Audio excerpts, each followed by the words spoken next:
Welcome, everybody, to Providence Project Echo Dementia in Alaska. Thank you all for making time today during your precious lunch hour.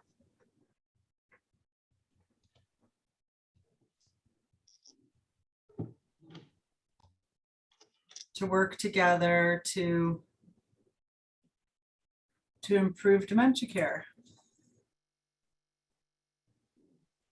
The care that people who are living with cognitive challenges and their families receive in their community.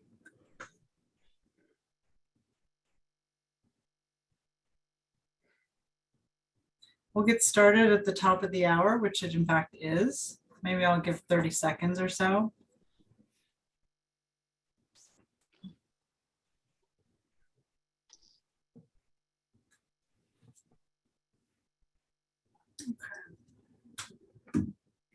Alrighty, so I think I'll stop this sharing and share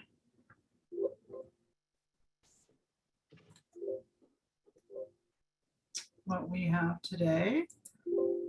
All right, so welcome.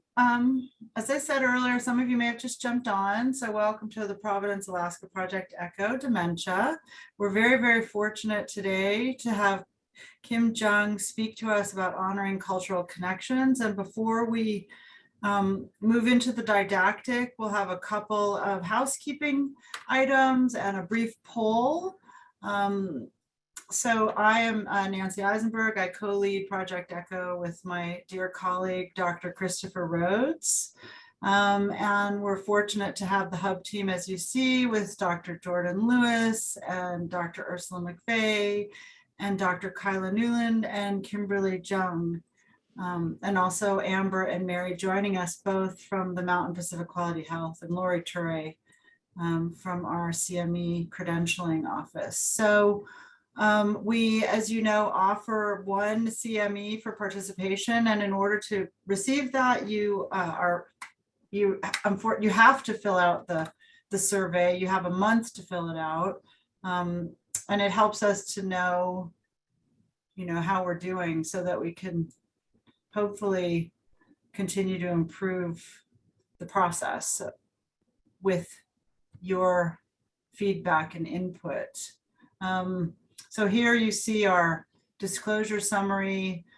We take any disclosures very, very, very seriously, and any of these potential conflicts of interest have been mitigated, and then we have no financial disclosures to make. As I said, this is how you'll come on and enter this code to complete your CME and fill out the questionnaire. It really takes I think probably under 4 minutes to do.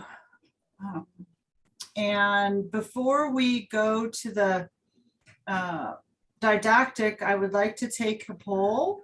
So let's put up the first question, please. I can leave this here, or I can stop the share, maybe. Okay. Okay, great. So, we have 2 more Echo sessions. This is our 8th session together in our All Teach, All Learn community, where we're learning from one another. And so what we're really curious to know here at session 8 is, what is your confidence in working with patients and families with the dementia diagnosis? And you can read here, no change, slight improvement, I learned new information, or I have implemented changes in my practice and interactions.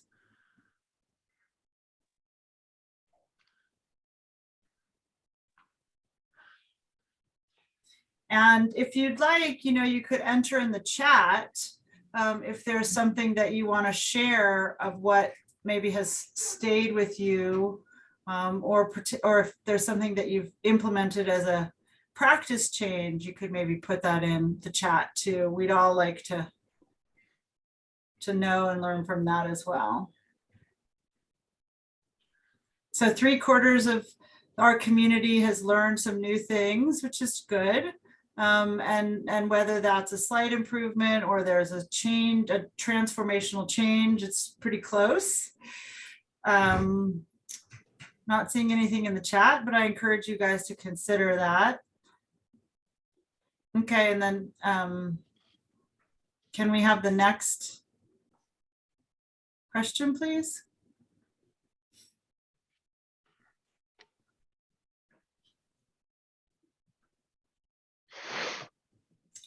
And so here, as we're again kind of nearing the end of our learning together, you know, what if we were to offer additional trainings would be most beneficial to you and your communities that you're serving? And if you don't see that topic listed here, can you just put it in the chat as well? And if you're thinking, gosh, I really want to hear about advanced care planning and deprescribing, and you really are invited to choose one, maybe put the second or rank them in the chat so we know. What are you wanting to continue with? Or if you don't see something, you can of course add any additional topics in the chat as well.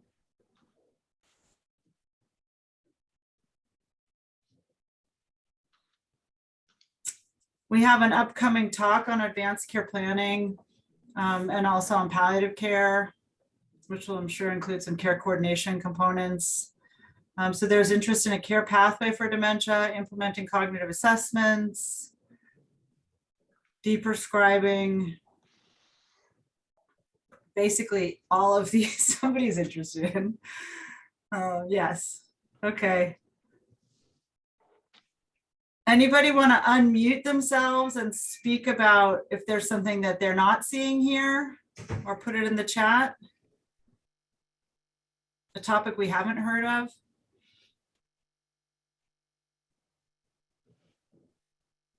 And you have time, so okay. I think this is, yeah, hi Gabe.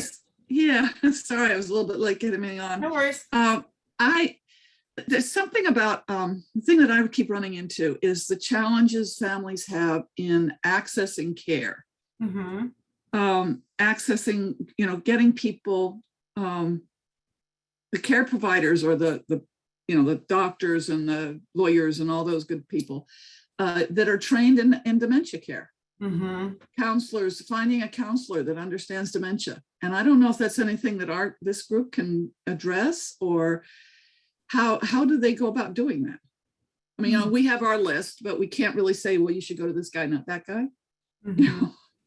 So you're encountering this challenge of somebody who's living with some cognitive difficulties in their family, and how do they get the care they need, from whom? Yeah, and we can't really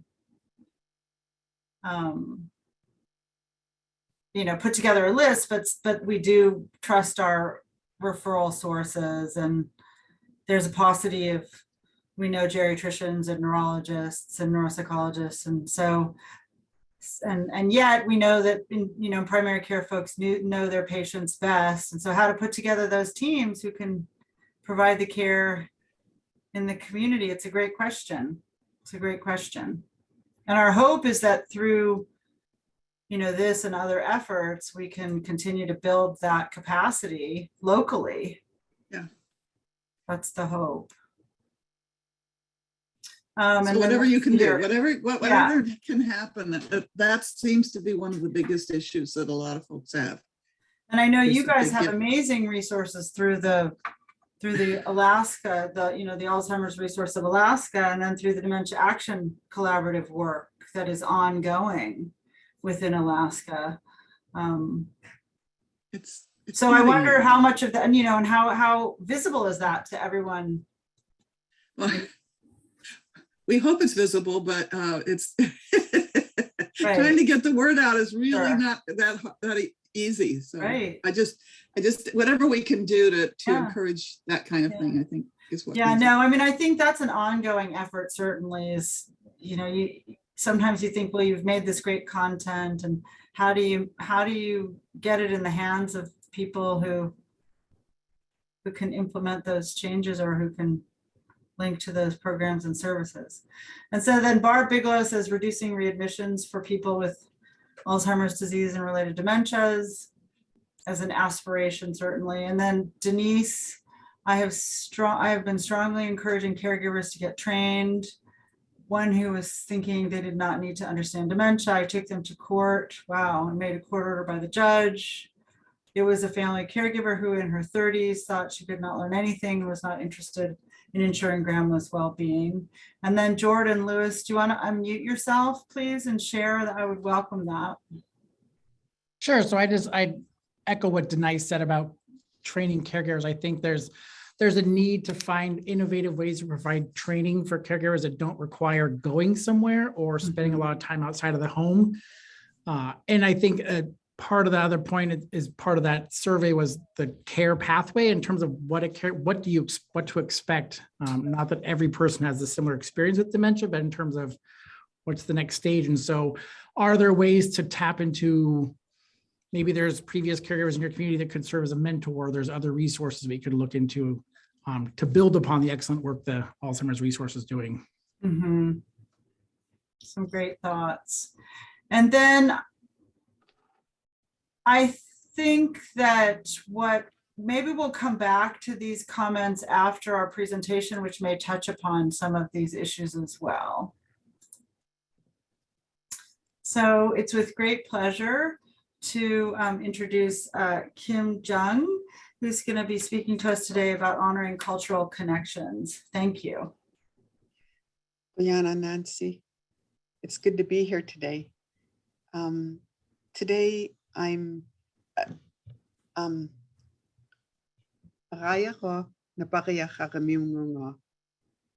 so my Yupik name is Arayach, and it's written up there. I was named after an old lady in my village who was single up until the time she died, and I'm still single. So we always say that we carry their spirit. You know, when we're named after someone, it's after they pass away. And I'm also named after my grandma, Bertha, who I'm going to be talking about a little bit later, but unfortunately, I don't know her Yupik name. I'm really happy to be here today to share this information with you. Change slide. And you can move the slide up, I guess. So my learning objectives, I'm going to focus on the Yupik culture rather than just the Alaska Natives, because there are so many unique, different cultures in Alaska. And since I'm Yupik, I feel more comfortable just talking about the Yupik culture. Although I also want to say that I don't know everything about it. I don't speak my language fluently. I wish I did. I speak, I can pronounce words well, and I can get the gist of what someone else is saying. And I know a lot of words, but I don't speak fluently. And I certainly don't know everything about the culture. There's so much to know. But I just thought that it would be important today to bring some information, since we're trying to figure out ways to better connect with Alaska Natives who are caring for someone living with dementia, and for people living with dementia who are Alaska Native. And so I thought it would be a great start to learn a little bit about my culture, maybe. So I'm going to talk about some communication styles, in the Yupik culture, how it's so different, and also some, we're going to talk about just how it's different from Western culture in a lot of ways. And I'm going to tell a lot of stories and give examples about activities that were modified using things from the culture to kind of help modify activities. And so my style is kind of different. I'm going to be just using a lot of stories and examples. So this is a picture of my great-grandfather, who was a trader back in the late 1800s. He's on the left side, and he's actually from Finland.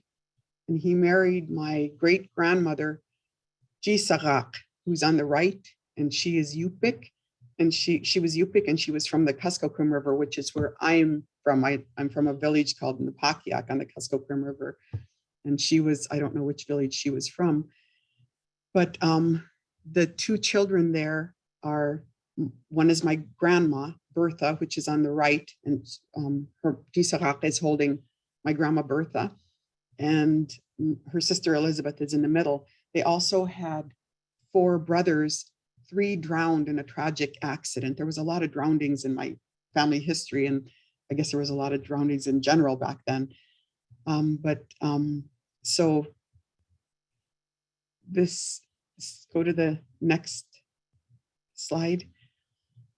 So my grandma Bertha that you saw on the right side, she is over here on the left in the picture with the 4 children. That's my grandma Bertha. And that's my dad in the front, my dad Henry, and his siblings. He's 3 sisters. He actually had another sister, but she drowned when she was a teenager, but she's not pictured in this picture. And his sister Margie is in the back. She's the tall one in the back, and 2 other sisters, Mary Alice and Lillian, are in the picture. So my grandma was very talented and very capable, like a lot of Native women, are. And she was a provider for her family. Since she was married 3 times to 3 traders, 3 traders years ago. One of them was my grandpa, my dad's dad.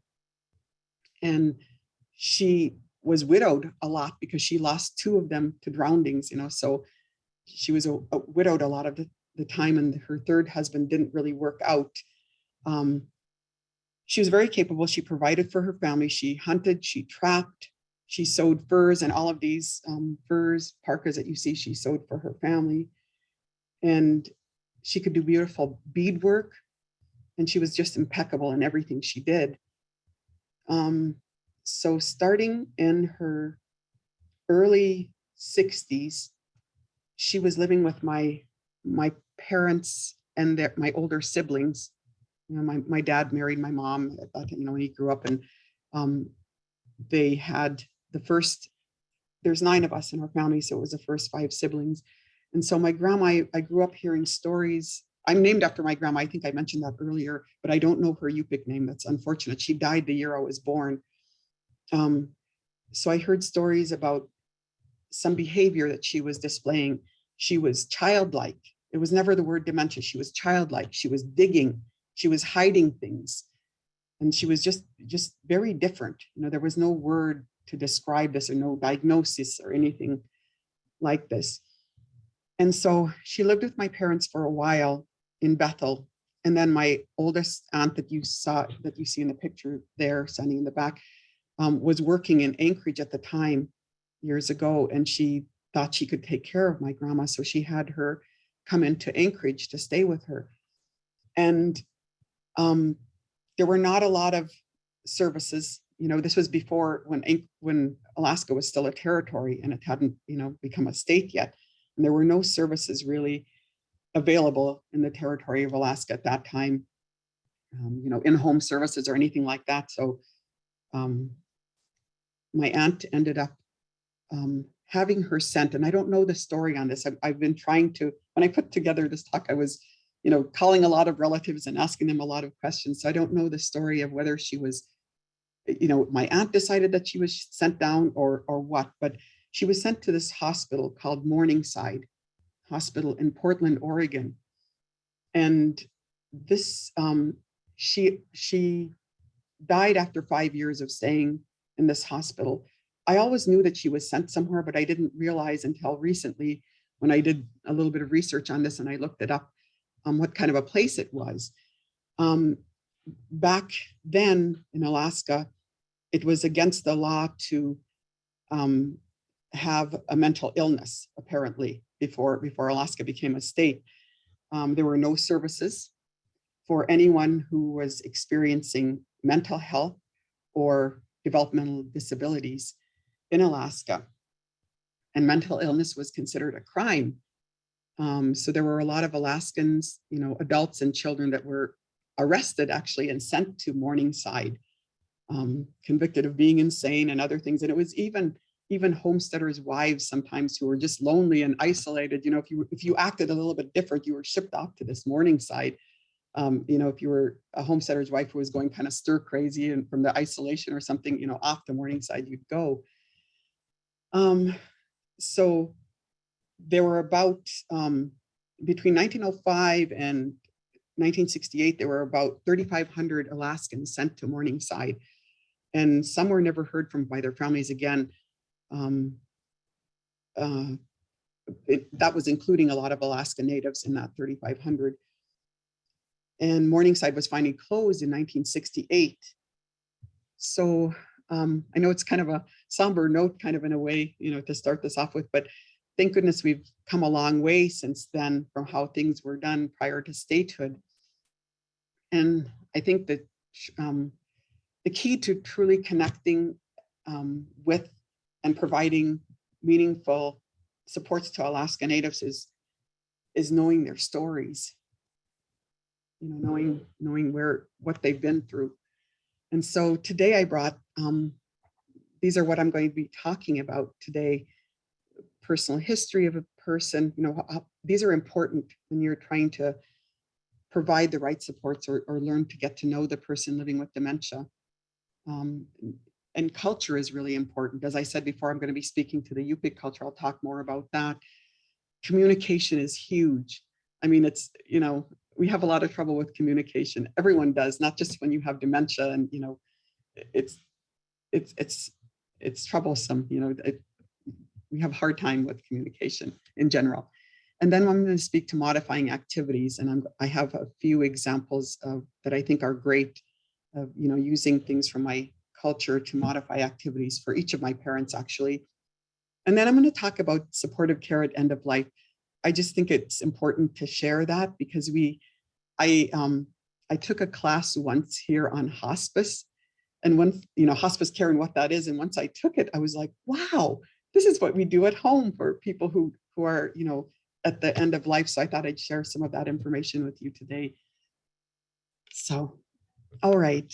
So personal history is really important. And this is, you know,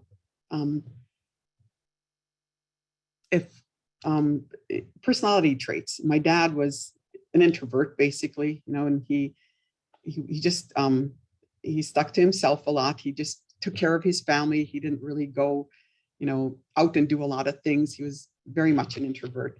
And likes and dislikes, of course, these are pretty general, you know, with in any culture.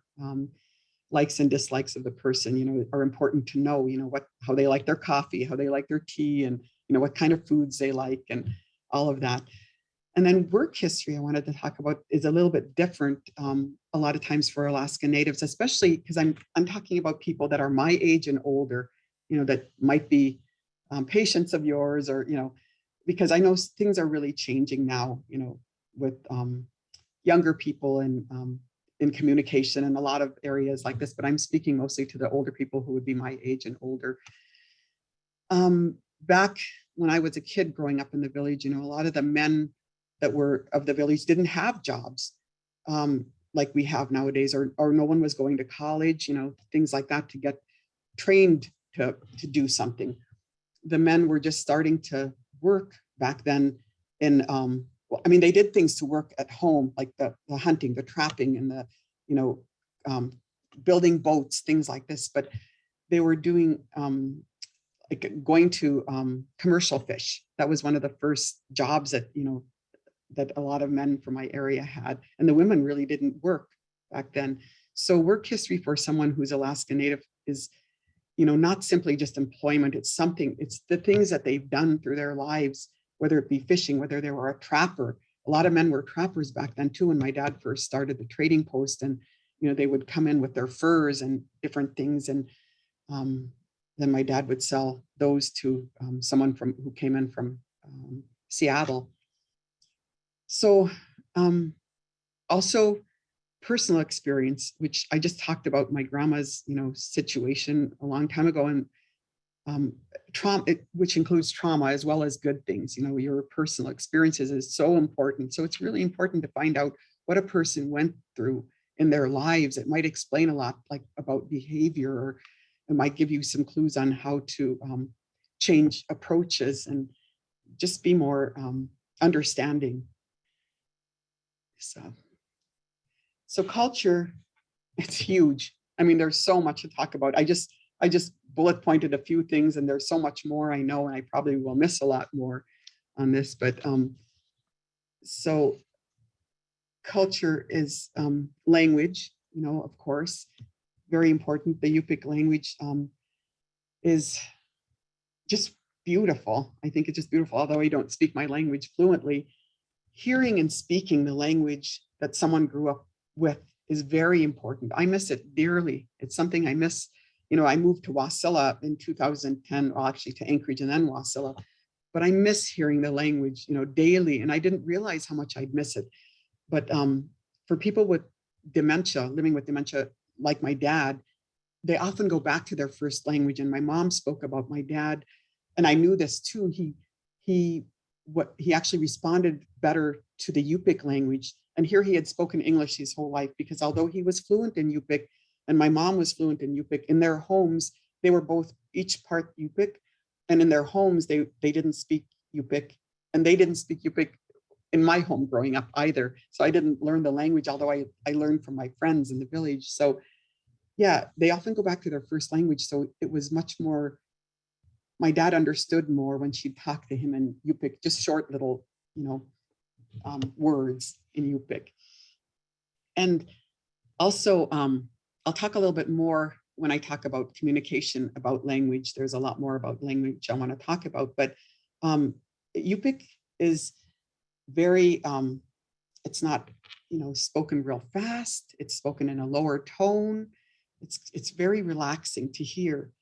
And I know my dad, when we took care of my dad at home, he was nonverbal early on, and he'd hold his head and he'd go like this. He'd hold his ears, and he was telling us, no, stop, that's enough. You're talking too much. You're talking too fast.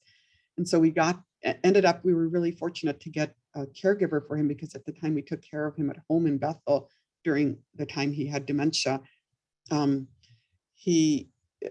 We ended up with a caregiver. We were all working still. My siblings and I were all working and trying to have a schedule to take care of him.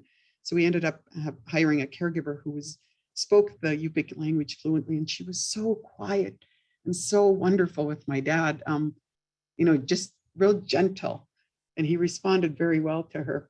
Sorry, I get a little bit emotional sometimes.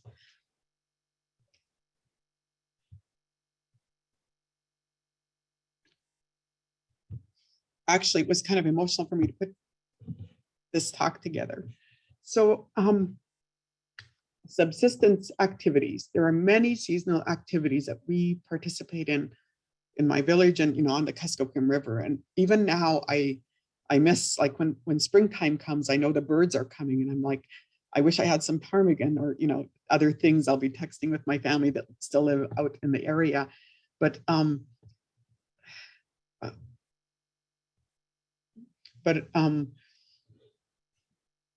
so there is like springtime, you go out and you go ice fishing, right? You make a hole in the ice and you manak.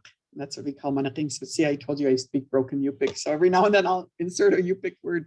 So we go manaking, and for pike, pike, and there's tons of pike in the river still.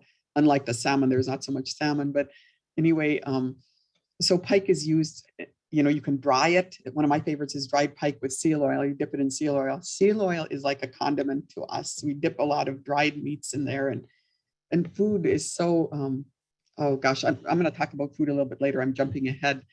So fishing, hunting for birds, trapping, gathering greens, gathering off the tundra, or on the beach.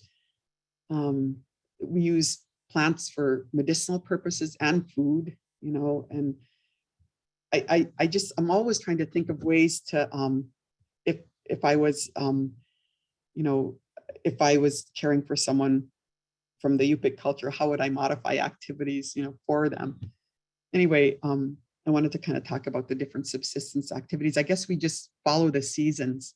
Every time it's fall time, then we think about moose, or we think about, it. And I still think that even if I'm away from it. Dance, I'm talking about yurak. That's in my culture. We call Yupik dance yurak. So that's what I'm saying. But in other cultures, it's different. The dance is different, but Yurak is so amazing. If you've not watched it ever, if you've ever get a chance, like at the Alaska Native Heritage Center or somewhere like that, do. It's just amazing to watch. Yupik people are great imitators. They can move their bodies, like birds and other animals. They just, they really have a lot of strength and flexibility. And there's lots of humor in the dance, the Yurak. There's so many, they can move their necks this way, and then the way they move the body. And the facial expressions are just so great, and they're so exaggerated. So there's lots of humor in the Yurak. And Bamyo, you hear Bamyo, you've heard that group Bamyo. Well, that word means that those young men that sing those beautiful harmonies and everything that are young Yupik men. I'm sure some of you have heard, but anyway, Bamyo means encore. So, when you're dancing and they're hitting the drum, and then you're done with the dance, and then somebody will holler Bamyo, and everybody gets all riled up. That's the one time that Yupik can kind of have more inflections and, in things you're saying, because people get so excited for the dance. So a lot of people that you might be working with might have been Yuraking. They might have been in a dance group. It made me think of this example of, we have the mini grant, we facilitate the mini grant, from the Alaska Health Mental Health Trust Authority. And a few years ago, I was on the committee, and we granted for someone who was from one of the Alaska Native communities who was in assisted living home, was part of a dance group prior, and was really just, enjoying when the dance group would come into the assisted living and dance. And so someone applied for him to have, his traditional garments made, and then also to have a drum made, because he used to be a drummer, to engage him. And I thought that was a great way to use the mini grant. So yeah, we have that mini grant, to help with items for engagement. And so, so that's the Yurak. And food is very important. And I kind of talked about it earlier. When eaten with others, it tastes better. There's a lot of our foods are very hard to chew. So you have to dip them in the seal oil, and you chew for a very long time, but it just fills your soul. I can't explain. I mean, when I eat something from home, it just makes me feel strong inside, like I can get through a day. So it's, the picture here is of ayukti. Okay, there's to the right, there is a ayukti there. And that is gathered, the best time to gather that is in the fall time. But ayukti is on the tundra. It's grown on the tundra. And I'll tell you a great example of my mom, having an activity for my mom using ayukti a little bit later, but it's got this great taste if you've never tried it. And so you can see the big bag there. My sister gave me that picture. I got all my pictures from my family, and she sent me this. And of course I was thinking about tea because I don't have any right now, but that's gathered on the tundra when the berries are out. And to the right there is a gudak. It's what we make. You can make fish gudak, or you can just make it plain.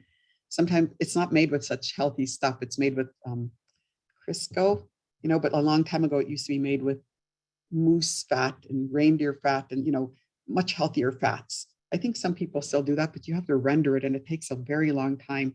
So they use Crisco, but, frosting has Crisco in it. So, but anyway, there's some beautiful berries in there. My sister-in-law made that. She makes a gudak just like my mom.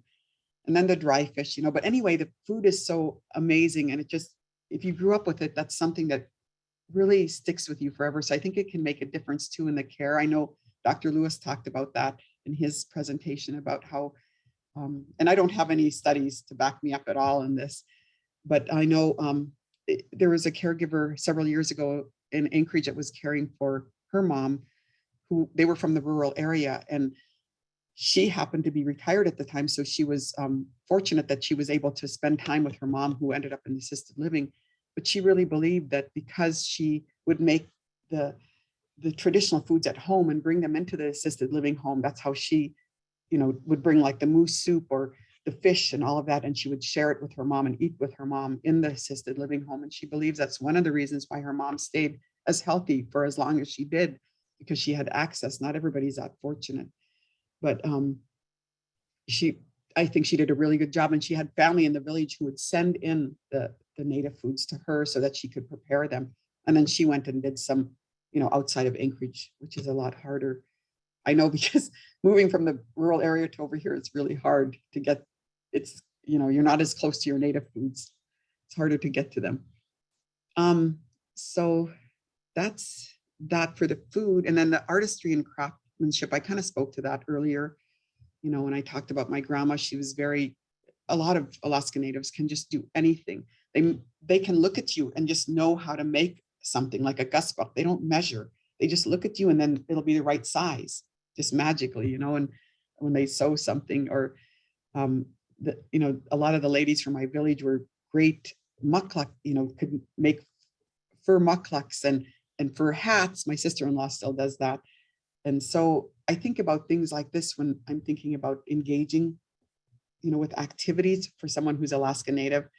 I have a bag of furs at home, just random furs that my sister gave me, because I always think someday I'm going to get back to fur sewing. Of course I haven't, but I thought that might be a good activity for someone who has dementia, just to, feel like they're part of something. If they used to sew furs, and maybe just going through the furs and feeling them and smelling, that sensory where you can smell the smell of the furs, it just, that might be helpful. So I thought of an activity like that. That might be helpful. And so spiritual practices are really important to Yupik people and lots of Alaska Native people.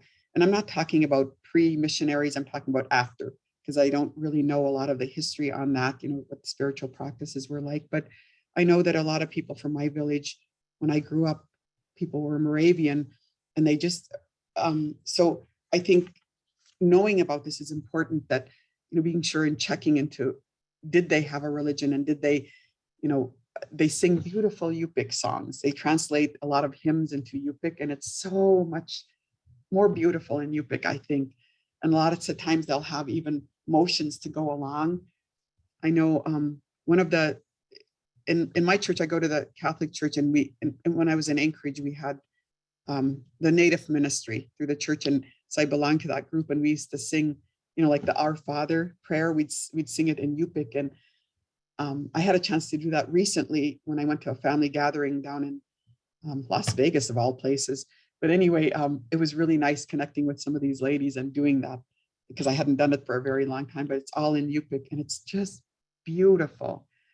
So, and when my aunt was, when she was passing away, we played a lot of old, because, she was going probably back to when she was a lot younger. And so we played a lot of Yupik tunes for her, Yupik hymns for her, and it seemed to really calm her down.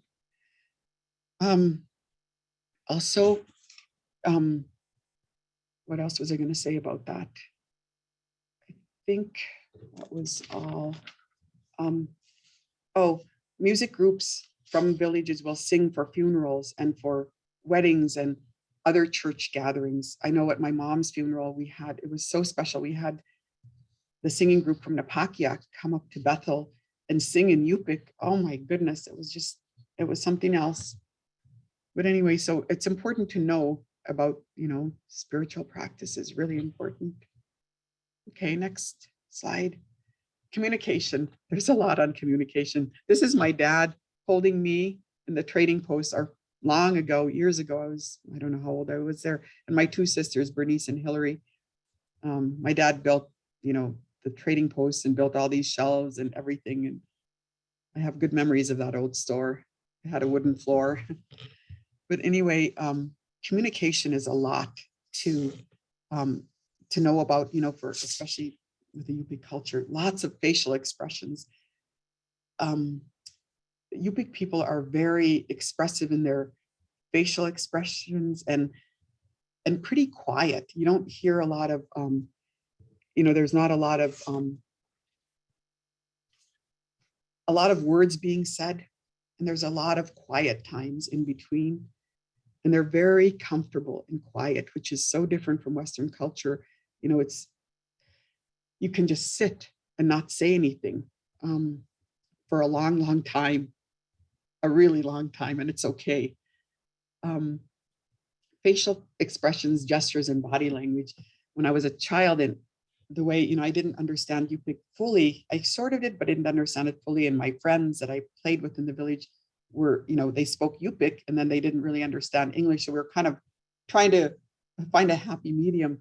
But there was a lot of raising of eyebrows. That means yes, and maybe in another culture it might mean something different, but in Yupik it means yes. And then kind of frowning means no. Shrugging your shoulders, I don't know. My friends and I growing up used a lot of nonverbal means of communication. And we would do something like this when we did do this when we were little. This made me think way back to when I was growing up, we did this. I would do this, and there was another little girl in front of me. Let's play after school, but we never said that. I just go like this. And then if I wanted to include more people, I would do that to each one. I don't know where we got that. That's the way we communicated. And our favorite activity outside was we'd run out and we'd put our platdoeks on. That's a scarf. We always had to have a platdoek. And then we had our yagwiks. And I think I mentioned earlier that the men used to carve yagwiks. That's the story knife for telling stories in the mud. And so we'd run out and we'd go squat down and find a good patch of mud and start telling stories.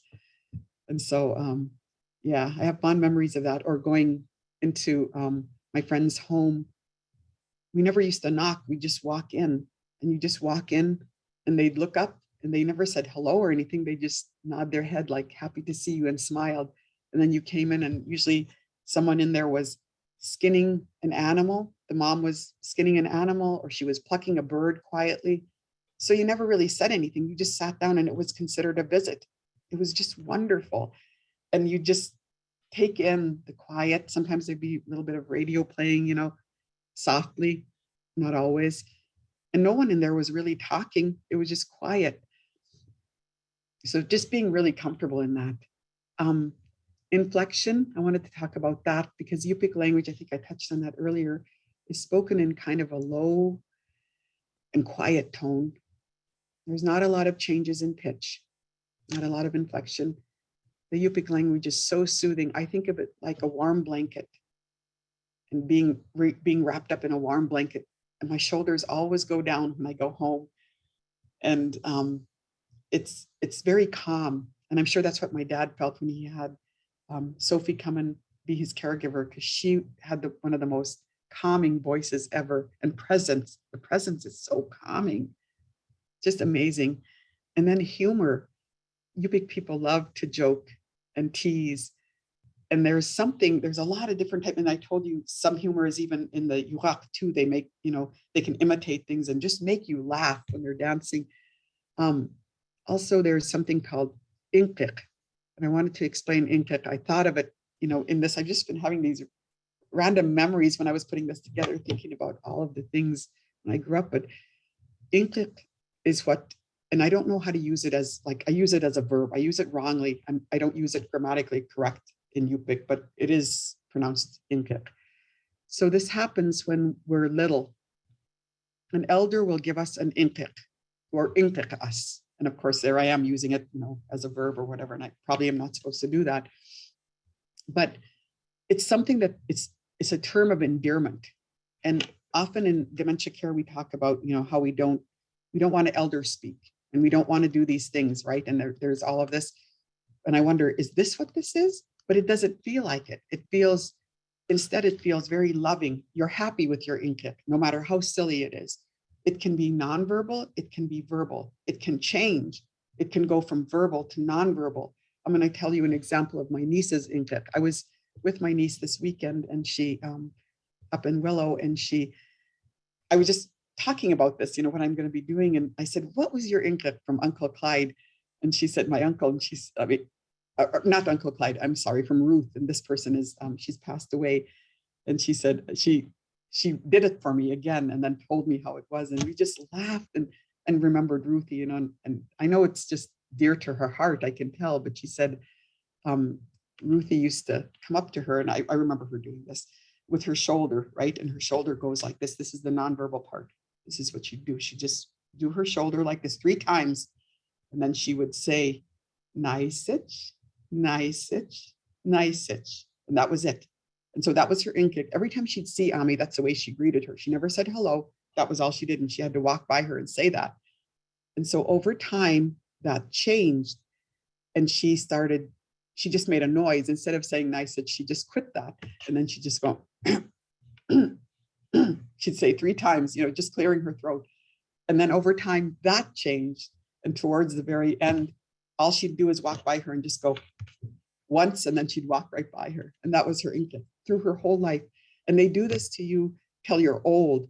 You're not too old for an inkit. My sister-in-law was just telling me recently that she went to the Yukon and saw this older man that's much older than her. And she's like almost 70. And he inked her. And she's just, I said, how was it? She said, wonderful. And she just stood there and, and so my friend's mom used to inkit me also, that was her song for me. And she's gone now. And so I still hear it in my head sometimes. So those are inkiks. Those are, they can be funny. I mentioned them in humor because they can be actually funny too. Lots of different ones.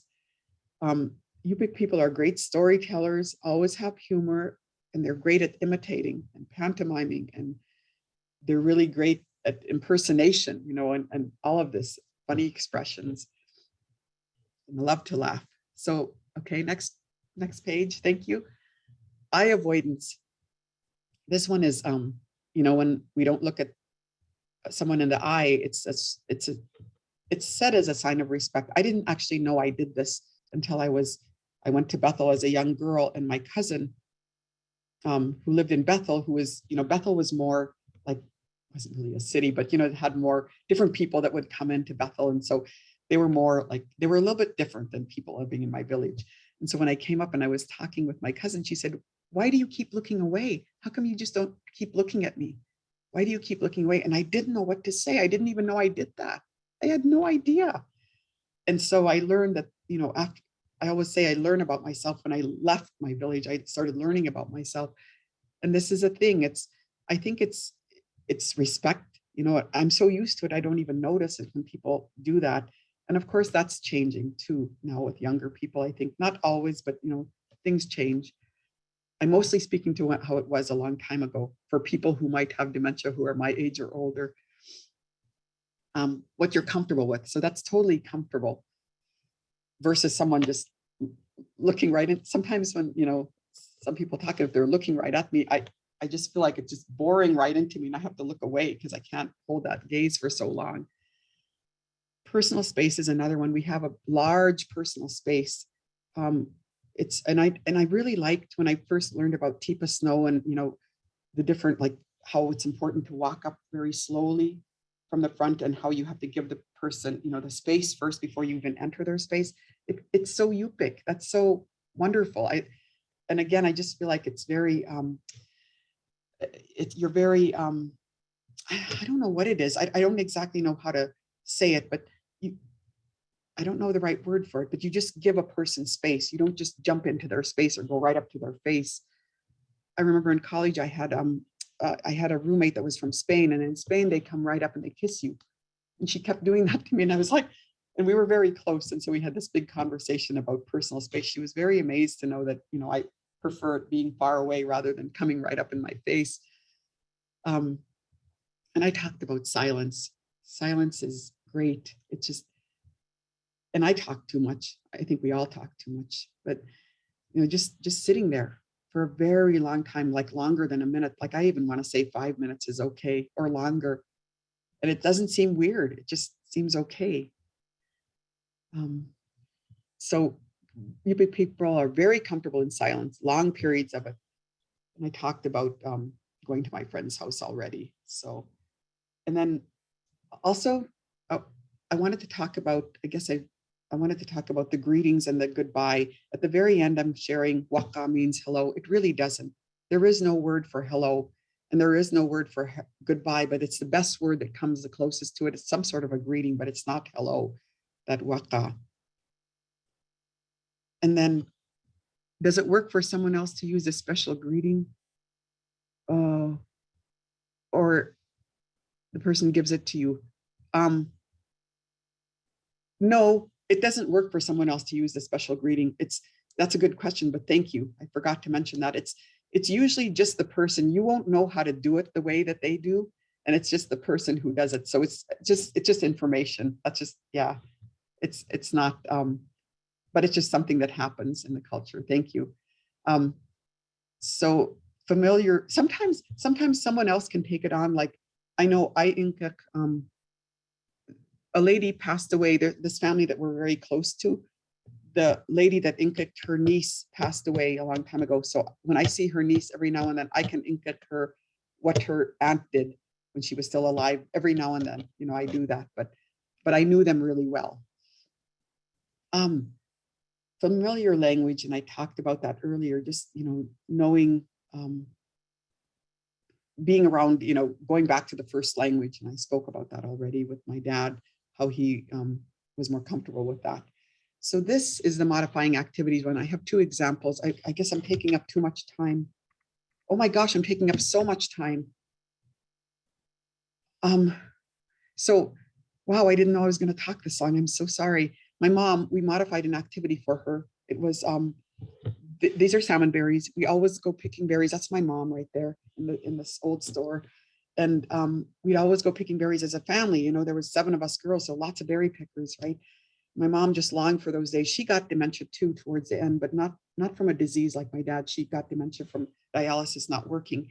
And so she just, you know, could only just sit in her chair. She had heart problems and everything else. So one time we went out to the tundra and my sister dug up the tundra and brought it to my mom. It was so wonderful to see. She put it on a cookie sheet.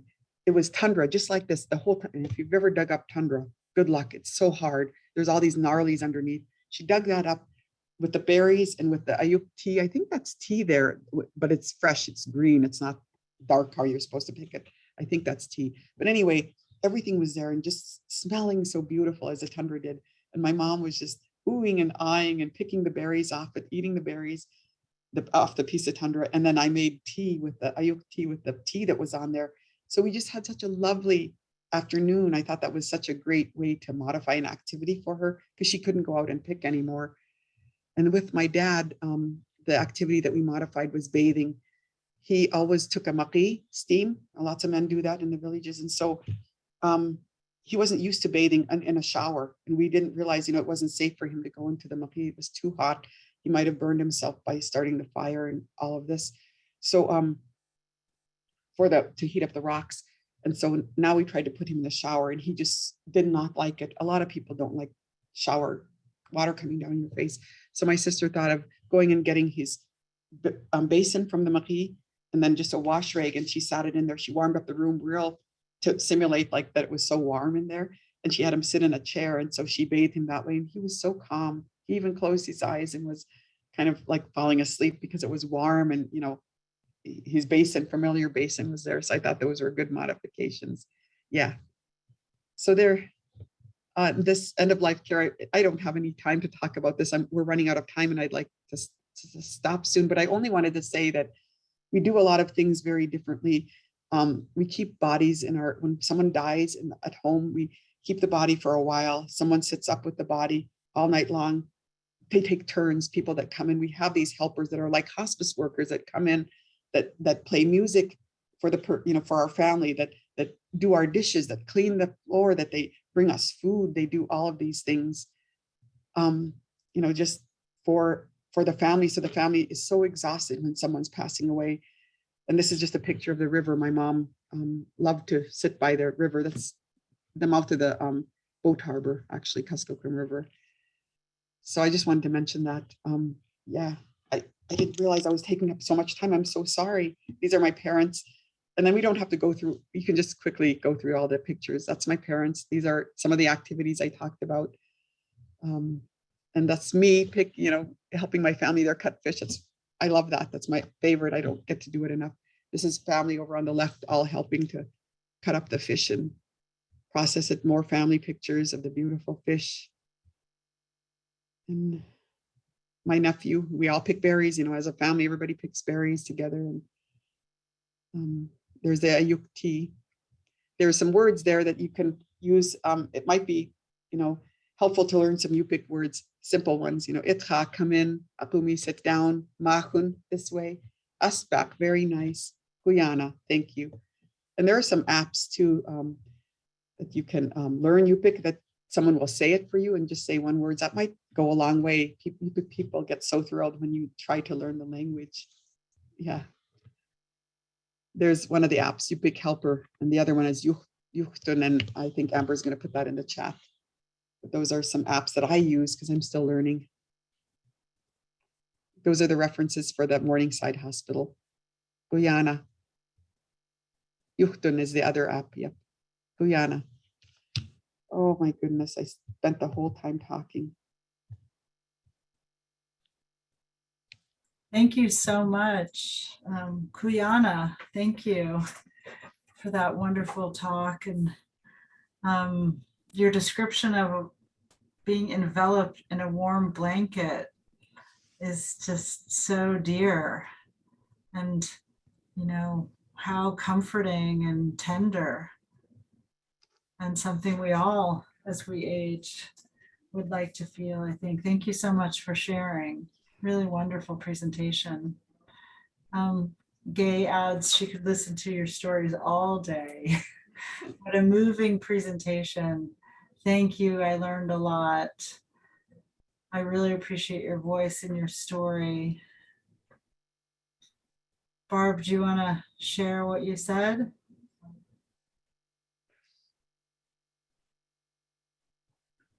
Maybe it's hard to unmute, and she had the privilege of working with. There, I'm unmuted. Oh, okay.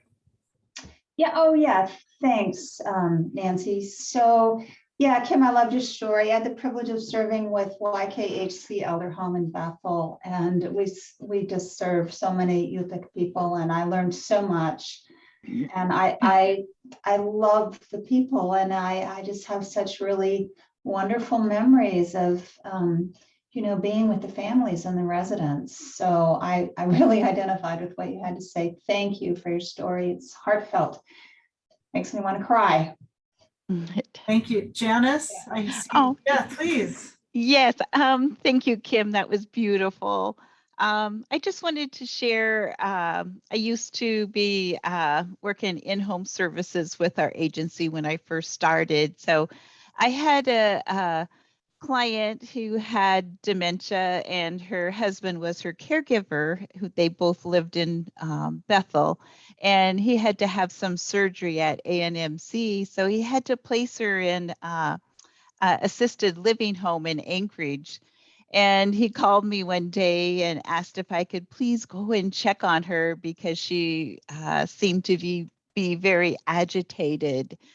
And it just kind of reiterates what Kim shared with us, the importance of people that work in an assisted living home and in a hospital, that they're aware of the culture and how to engage a person. And so when I got into the home, it was beautiful inside, but she was pacing up and down the hallway, and she kept on saying, my clothes, my clothes.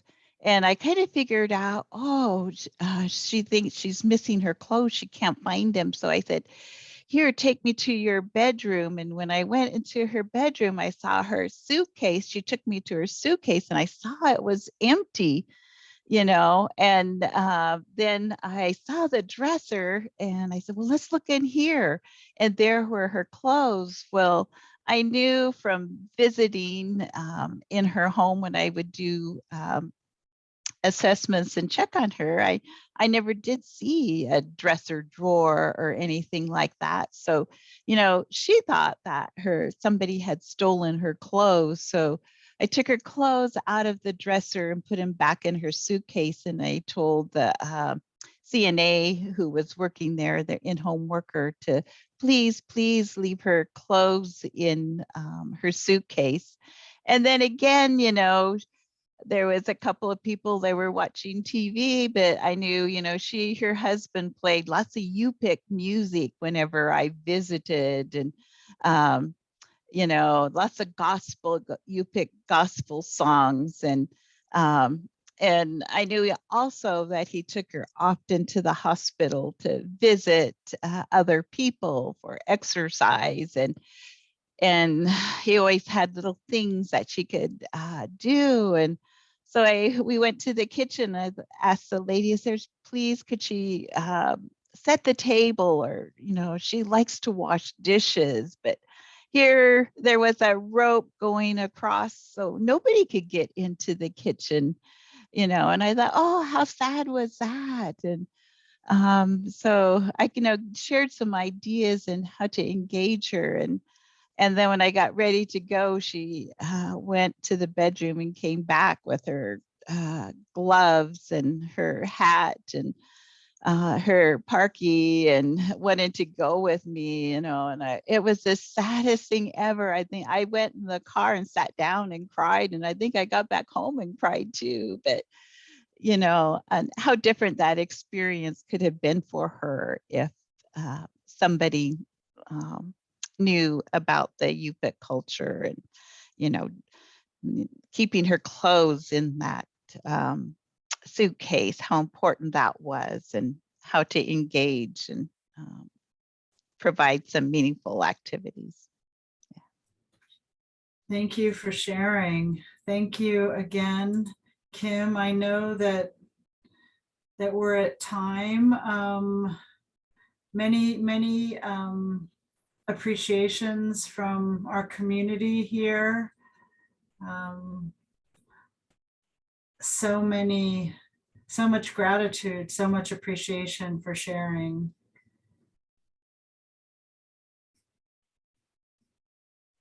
And we can see each other in 2 weeks. This probably could have gone on and on and on and on.